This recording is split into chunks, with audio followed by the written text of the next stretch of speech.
here's what I would buy if I had $50 to spend on a noise-canceling headphones.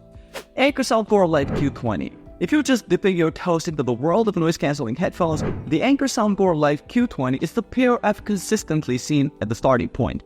When I first put them on, I was genuinely surprised by how comfortable they are. The ear cups are plush, and I can wear them for hours without any real fatigue. The battery life is also a huge win here, easily lasting through a full week of commutes. However, let's be real about the noise cancellation. It's decent for the price, but it won't completely silence the deep rumble of a bus or plane engine. I also found the sound is definitely tuned for bass lovers, which is fun for some tracks, but it can make vocals and mids feel a bit distant or muddy in others. For anyone who wants to try out ANC without a big investment and values comfort and battery over perfect silence, these are a no-brainer. JLab JBud Lux. The JLab JBud Lux is the one that surprised me with features I honestly didn't expect to see anywhere near this price tag. The standout for me is the multipoint connectivity, letting me switch between my laptop and phone without touching a single setting, which is a massive quality of life improvement. The battery life is just staggering. We're talking over 40 hours with ANC on. In my experience, they feel incredibly lightweight, almost like they aren't there. But that comes with a trade-off. The clamping force is weak and they slipped off my hip when I leaned over too quickly. While they support spatial audio for a more immersive feel, I noticed the transparency mode is pretty weak, and high-frequency sounds can get a bit sharp and tiring during long listening sessions. These are for the spec-focused buyer who wants marathon battery life and multi-point pairing and can live with a less secure fit. If it were my $50, I would buy the JLab JBud Lux because the combination of multi-point connectivity and class-leading battery life offers practical daily use features that are almost impossible to find at this price point. With just $100 to spend, here's what noise-canceling headphones I'd pick. Anker Soundcore Space One. If you're looking for headphones that look and feel more expensive than they are, the Space One is a serious contender. When I first put them on, I was immediately struck by the sleek, modern design. They're comfortable and don't feel bulky at all. The real standout feature for me is how well they handle mid-range noise. They do a fantastic job of quieting down the chatter in a busy coffee shop or in an open office, which is where I find myself needing noise cancellation the most. The adaptive ANC works pretty well, adjusting to my surroundings automatically. However, I did notice they struggle a bit with low-frequency sounds like the deep rumble of a bus or plane engine. The sound quality out of the box is a bit of a letdown for music lovers. I found the mids to be recessed, making vocals sound a little thin and distant. For podcasts and calls, they're perfectly fine. These are the headphones for someone who prioritizes effective noise cancellation in everyday environments like offices and cafes, and values a comfortable, stylish design over critical music listening. Anker Soundcore Live Q30. The Live Q30 is the workhorse of the budget ANC world, and frankly, it punches way above its weight class. What surprised me most was its performance against low-frequency trains and bass-heavy music from the apartment next door, something the Space One can't quite match. The battery life is also incredible, easily lasting through several days of heavy use. While they are comfortable for long sessions, the build is primarily plastic and feels a bit less premium than the Space One. The sound signature is definitely bass-forward, which can be a lot of fun for genres like electronic or hip-hop, but it can overpower other parts of a track. Thankfully, you can easily tweak the EQ in the app to get a more balanced sound. Where it falls behind the Space One is in cancelling out higher pitch, irregular noises like people talking. The Q30 is the perfect choice for commuters or anyone who is constantly battling low-frequency hums and wants fantastic battery life and a fun, energetic sound for their music. If I had to spend my $100, I would buy the Anker Soundcore Live Q30 because their superior performance against low-frequency noise and more engaging sound quality for music offer a better overall value for my daily use. If I had $200 to spend, these would be my top noise-canceling headphones choices. Sony WH-1000XM4. This one completely redefines what you can get at $200. After using the XM4 for countless flights, long editing sessions, and noisy commutes, I keep coming back to how absurdly comfortable these remain even after hours. My ears never get sore, and the padding just melts away. The noise cancelling is still shockingly effective against nearly all distractions, but it can leave some high-frequency noise poking through.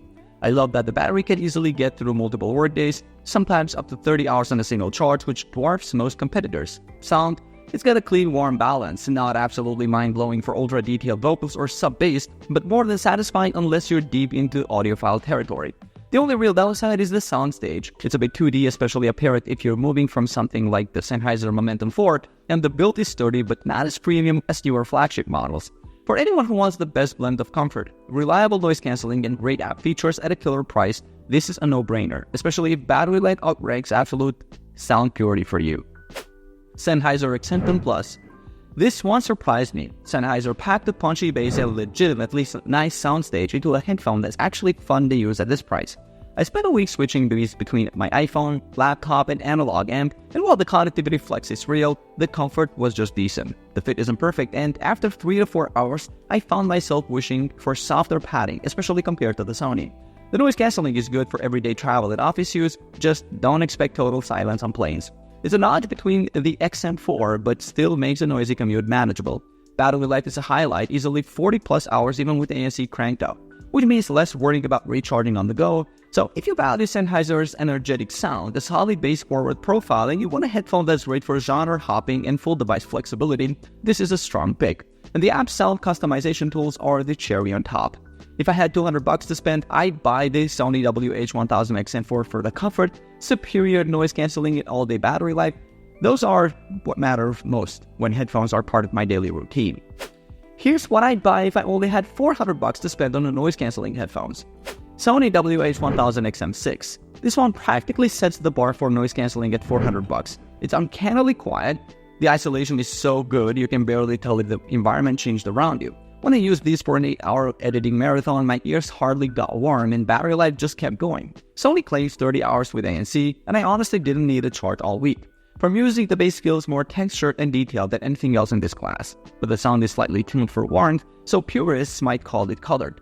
The fit is plush, though comfort can dip a bit for glass wearers. The seal isn't perfect, which means some low-end noise sneaks in if you aren't careful. The transparency mode is improved but still trails Apple's AirPods Max. Voices sound just a bit unnatural, but leaks better than previous Sony generations. Honestly, these are made for commuters, office workers, or anyone who wants real silence while working or traveling, especially if you prioritize comfort and ANC over ultra-flat studio sound. Cambridge Audio Melamania P100. If battery life matters, this headphone is just ridiculous. Over 100 hours clean without ANC, and I got a full month on just one charge before I even thought about plugging it. Using them feels easy, especially for long sessions, since the fit is very soft and never pressed too much. Even after 3 straight movies, my ears weren't fatigued. The sound is definitely British hi-fi, neutral with lively detail and a focus on clarity across genres. Though low bass lacks club-like punch and it doesn't wow for electronic music. ANC works decently, but in my experience, it's nowhere near Sony or Bose levels.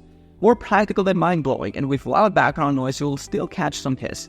This is also heavier and bulkier than others, so while the vegan leather ear pads are comfy, I wouldn't recommend it for workouts or quick city trips. Ultimately, it's best for audiophiles or anyone who wants marathon sessions with zero charging anxiety and honest sound for mixed music genres. If I had $400, I would buy the Sony WH-1000XM6. It's simply unmatched for real-world silence and comfort, especially if noise cancellation is the top priority. If money was the object, these are the noise-canceling headphones I go for. DALI IO8. This one completely redefines the audiophile experience for wireless headphones. What surprised me most was just how big and immersive the soundstage feels, even compared to some big hitters in the space. The IO8 felt seriously comfortable during multi-hour sessions, never pitchy, and the build oozes Scandinavian minimalism, though I do wish the ergonomic matched the elegance for all ear shapes. The ANC modes aren't genuinely effective. Switching was intuitive, and in use, I found the physical design blocks a surprising amount of ambient noise even before you turn on the electronics. Music comes alive in hi-fi mode, with punchy textured bass and crisp highs, but in bass mode things get a little one-note and congested. Great for club beats, but not ideal for complex tracks. Controls could be smarter, but battery life is beastly, lasting entire long-haul workdays without anxiety. If you're all about rich casual listening with max battery and a gorgeous design, this is a contender.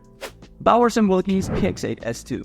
The PX8 S2 nails the feeling of premium from the moment you unbox. What floored me was the mix of Napa leather and aluminum, making it feel exclusive but still tough enough for the daily grind.